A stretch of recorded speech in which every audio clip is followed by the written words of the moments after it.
If I told you that time is not running out, but running towards something, would you believe me? There is a stillness approaching. And those who are unprepared, not physically but internally, will feel it like an earthquake in the soul. This message is not to scare you. It is a whisper from the ancient mountains to the heart of the modern man. Watch this before June 26th, because after that, you may no longer hear it. We like to believe that we are in control, that if we plan enough, prepare enough, and predict enough, life will bend to our will. We wake up and check the weather, but we do not check the climate within ourselves. We make lists, we build routines, we chase productivity, as if order alone could protect us from what is uncertain. But control is a gentle illusion, one that comforts the mind, but leaves the spirit untrained. Because the truth is this: the deeper forces that shape our lives do not ask for permission. They do not operate on our schedules. They do not follow the rules we've written in our calendars. Earthquakes do not knock. Rain does not RSVP. And time, in its quiet cruelty, moves forward whether you're ready or not. There is a kind of arrogance that arises in modern living.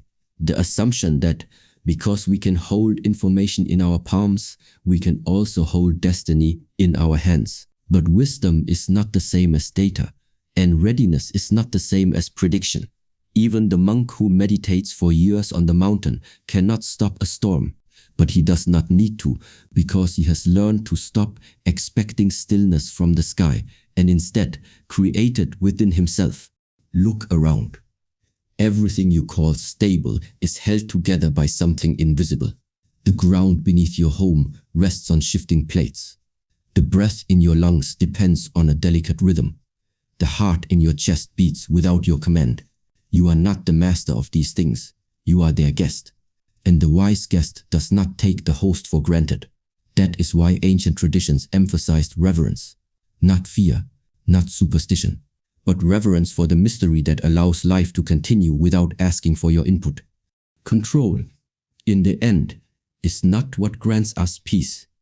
It is what keeps us tense, because anything you feel you must hold on to tightly will exhaust you. The more you try to grip the flow of life, the more you find it slipping between your fingers. And yet this is not a cause for despair. It is a quiet invitation to change how you walk. Instead of running to control the river, sit by it. Instead of building dams to stop it, learn how to float in its current. This does not mean you become passive. It means you become present. The man who is obsessed with control forgets to notice what is already working. The woman who fears disorder forgets that chaos is sometimes the birthplace of clarity. The warrior who clutches his weapon in fear cannot move with fluidity. He becomes rigid, predictable, defeated not by the enemy but by his own tension. And so it is with life. When you become rigid in your thinking, when you seek to trap every possibility in the box of logic, you lose your ability to respond with awareness. You become a machine rather than a being. The coming days will not reward those who have built stronger walls. They will reward those who have cultivated deeper roots. Roots do not resist the wind. They hold quietly beneath the surface. They do not chase the storm. They survive it by surrendering to the rhythm of the earth. Ask yourself then, are you living like a wall, tall and proud, but hollow inside, or like a tree, still, rooted and ready to bend without breaking? There is a silence that comes only when you stop needing everything to go your way, when you no longer beg the moment to obey your preferences. It is in that silence where true preparation begins, not through plans, but through presence, not through urgency, but through attention. And perhaps that is the first step to understand that what is coming, whatever it may be, will not ask what you know. It will ask who you have become.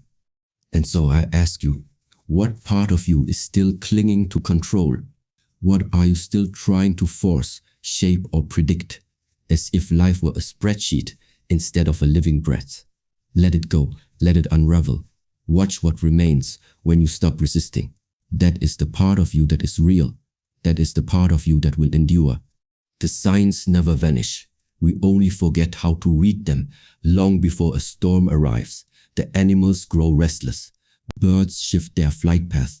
Trees lean into the wind, long before it speaks. And the mountains, they do not tremble, but they listen. Nature never shouts, it whispers, and those whispers have never stopped. But in a world built on noise, we have unlearned the sacred art of noticing. We are surrounded by messages that don't speak in words. The cracked soil, the erratic seasons, the feeling of time stretching and shrinking in the same breath. These are not random events. They are a language, and every language requires presence. But how can you read the sky when your eyes are locked to a screen? How can you hear the trees when your ears are full of opinions? This is not about blame. It is about returning to the ancient relationship between the inner self and the outer world. Returning to the understanding that what seems external is often just a reflection of what lies within. In every era, there are warnings. And in every era, most people miss them. Not because they are blind, but because they are distracted. The fire always starts as a flicker. The drought always begins with a single dry day. But those who do not watch the flicker are surprised when the flames rise. Those who do not honor the rhythm of rainfall panic when the river disappears. Yet none of these moments arrive unannounced. The announcement was always there, in stillness, in tension, in patterns that did not match the stories we told ourselves. There is a reason ancient masters spent their lives in quiet places, not because the mountains made them wise, but because the silence helped them see what had always been there. A shift in the wind, a feeling in the bones, a dream that repeated itself with strange precision. These were not coincidences. They were invitations. Invitations to align, to cleanse, to prepare. But to prepare, one must notice. And to notice, one must slow down. What if the most dangerous events are not those that shout at us, but the ones that slip past unnoticed? What if the real test of your awareness is not how fast you react, but how deeply you perceive? You may think the signs are coming tomorrow, but they have already come. You simply didn't recognize them as signs. A conversation that made your chest tighten, a sleepless night you dismissed as stress, a silence in your spirit that no achievement could fill. These are not random discomforts. They are signals, and signals are sacred. I have seen people chase answers in books, in lectures, in rituals. But the truth is simpler than most can accept.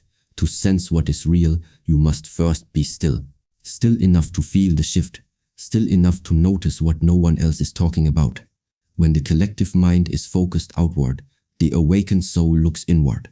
Not to escape the world, but to understand it from the inside out. Because that is where the signs first appear. Not in the weather, not in the economy, not in the headlines, but in the way you breathe when you're alone. In the way time feels longer or shorter when you sit in silence. In the way your intuition pulls you towards something or away from something without explanation. The greatest warnings are not punishments. They are acts of compassion. They come to correct your course before the impact. But like all wisdom, they are subtle. They require you to slow down enough to recognize them. And that is why so few people respond. Because slowing down feels unnatural in a world that worships speed. But the river never rushes.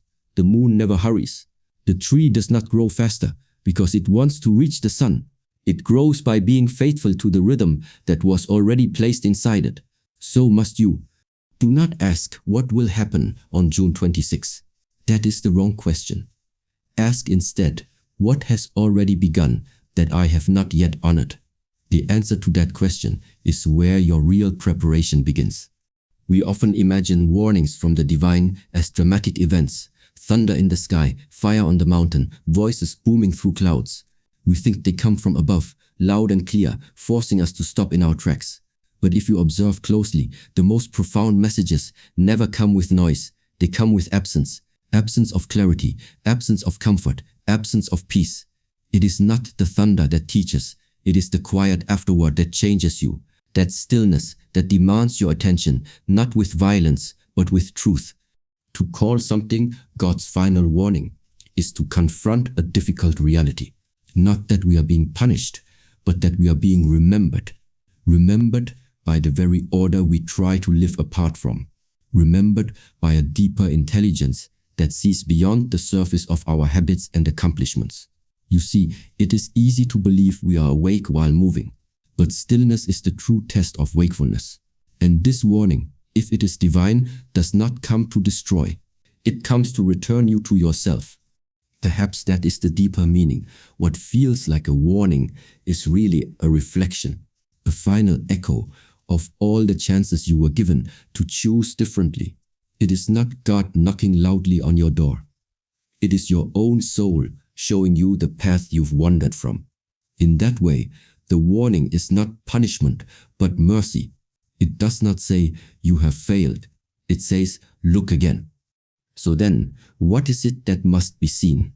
Not a vision in the sky, not some encrypted message hidden in the news, but something far simpler, far quieter. It is the way your life no longer aligns with your values. It is the way your choices contradict your longing. It is the way your inner voice has gone unheard for too long. The real danger is not what is coming from outside. It is what we continue to ignore within. That is the misunderstanding so many carry, thinking a divine message comes to change the world around them. But it always begins inside. And it is not always urgent in tone. Sometimes it sounds like a question you've been avoiding. Sometimes it feels like restlessness in a room you once loved. Sometimes it's the sudden awareness that you are far from who you thought you would be. You were not sent here to be comfortable. You were sent here to awaken. And every moment of resistance, every time you push away discomfort, instead of studying it, you delay that awakening. So this so-called warning is not a moment of fear. It is a moment of truth, an offering, a mirror, a bell ringing gently in the monastery of your own heart.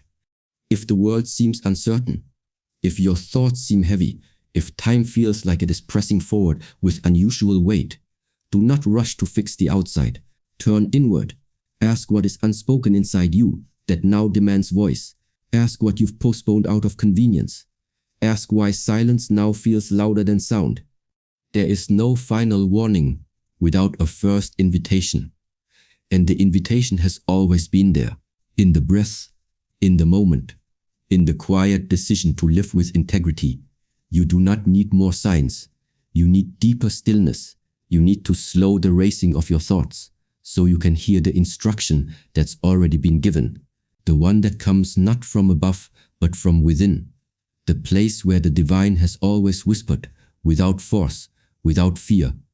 Whatever approaches on June 26 is not a test of your knowledge, but a test of your alignment. Are you who you pretend to be? Are you rooted in truth or in image? Have you built a life around presence or performance? These are the questions the moment asks, and only stillness will reveal your answer. You cannot walk through fire with your hands full, and yet so many try. They step into transformation while clinging tightly to who they were, to titles, to stories, to people who no longer walk the same path. But fire is not gentle with baggage. It will burn through everything you refuse to release. And this is why most suffering is not caused by the fire itself, but by the grip, the refusal to let go, the belief that what brought you here must also carry you forward. It rarely does.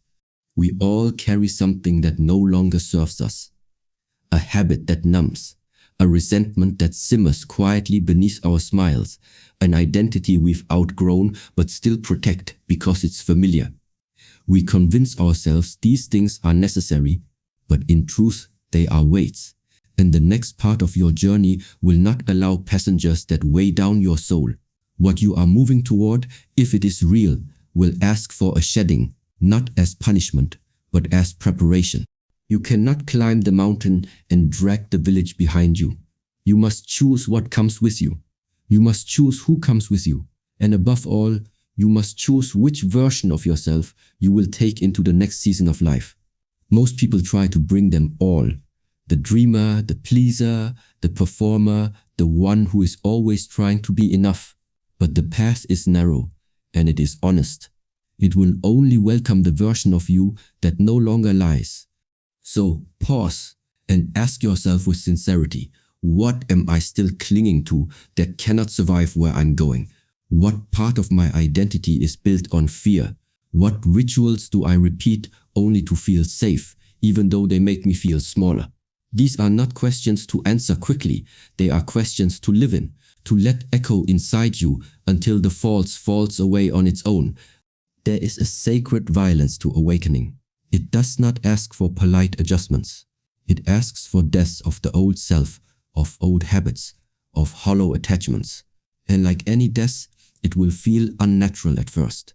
But if you observe the seasons, you will see the truth. Even the tree must lose all its leaves before it can bloom again. It does not argue with the wind.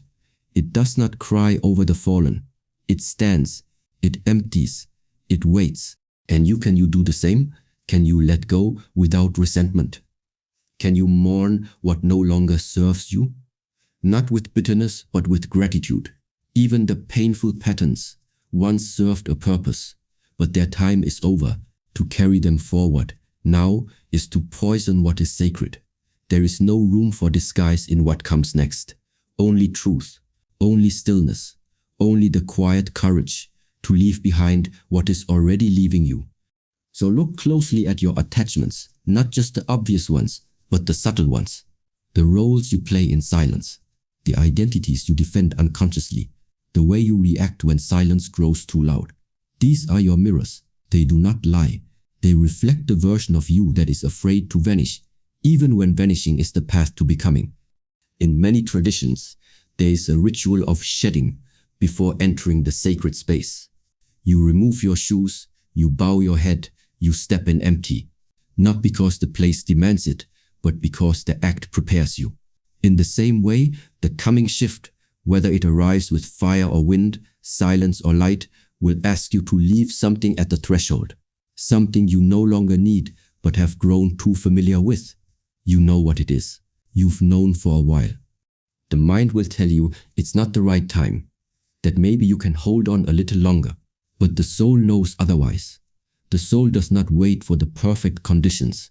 It moves when the calling is real. And right now, something in you is being called to loosen its grip, to stop resisting the unraveling, to stand still long enough to notice what has already begun to fall away. Let it.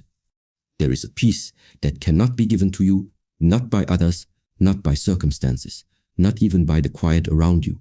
Because true peace does not come from the absence of noise. It comes from the presence of clarity. And clarity is not something that appears when you wish for it. It arrives when you have burned away all that is false, slowly, patiently, through the steady rhythm of discipline. We often think of discipline as restriction, as something cold, harsh, rigid. But this is a misunderstanding.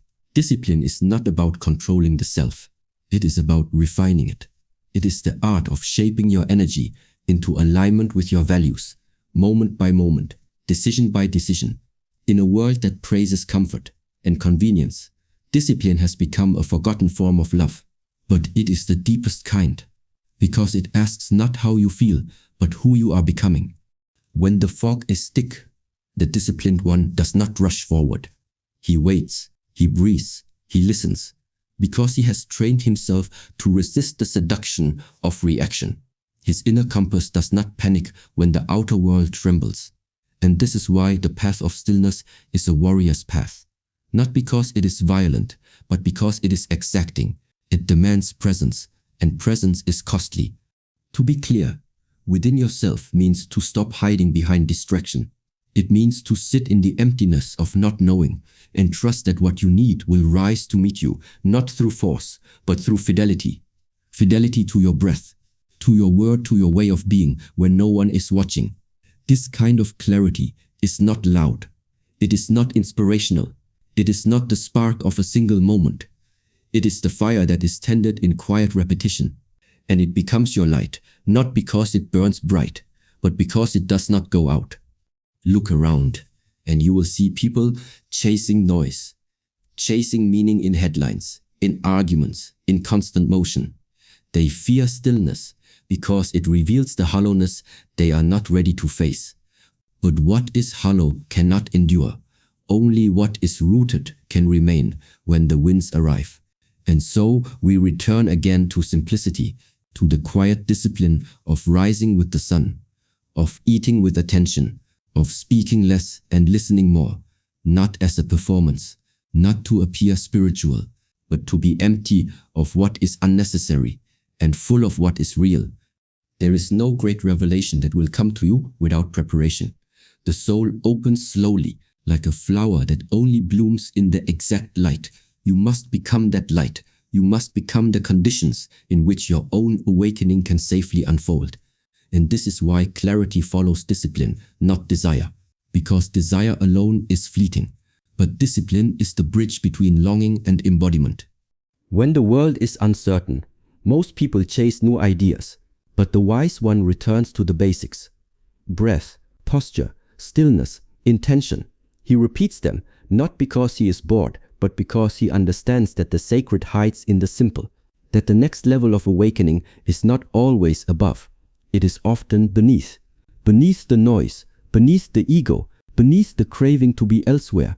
And this is why peace is not found in changing everything around you. It is found in changing how deeply you can remain where you are. You will be tested, not in dramatic ways, but in small ones. In how you respond to inconvenience, in how you hold yourself when no one affirms you, in how you continue your path when the results are invisible. These are the quiet trials that shape clarity. They do not come with fanfare. They come like water shaping stone, slowly, persistently, without noise. And if you endure them with patience, something ancient will begin to grow within you. Not a feeling, not a thought, a knowing. A knowing that you are no longer afraid of losing what was never yours. A knowing that you are no longer seeking outside what was planted inside you from the beginning. A knowing that you are ready, not because you have all the answers, but because you are finally empty enough to receive them. There comes a point in every journey when silence is no longer enough. When presence must become participation. When awareness, no matter how pure, must take shape through choice. You have listened, you have reflected, but now you must respond. Because the gate does not remain open forever, and the path does not wait for wandering minds. It bows only to those who are ready to walk. Readiness is not a feeling. It is not the absence of fear or confusion. It is the willingness to move forward anyway, to act without perfect clarity, to step, not because you know where the step will lead, but because not stepping would be a form of betrayal to your own becoming. The mountain does not ask for your confidence. It only asks that you take the next step with full attention, that you do not drag your feet through the sacred earth, that you do not carry hesitation into the place meant for devotion. What happens on June 26 is not the point. The point is, are you aligned before it arrives? Not in theory, in practice, in breath, in rhythm, because the doorway, whatever it represents for you, will not judge you. It will reflect you. It will amplify the state you bring into it. Those who enter prepared will find renewal. Those who enter fragmented will be scattered further. Not because the moment is cruel, but because it is exact. The time for questions is ending. Not because there are no more mysteries, but because you already carry the answers you seek. Every insight you needed has come to you before. Through silence, through pain, through whispers you chose to ignore or postpone. But now there is no more postponement. The forest will not stay green for you. The river will not flow backward to comfort your delay. Time is not pressuring you, it is inviting you, but the invitation will expire. Do not mistake waiting for preparation. They are not the same. Some wait their entire lives convinced they are getting ready, when in truth they are avoiding the call. Real preparation does not stall. It simplifies, it clarifies, it sharpens the blade and trusts the strike.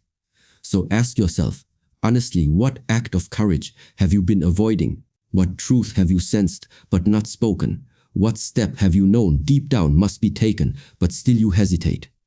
There is no perfect condition for transformation. There is only presence.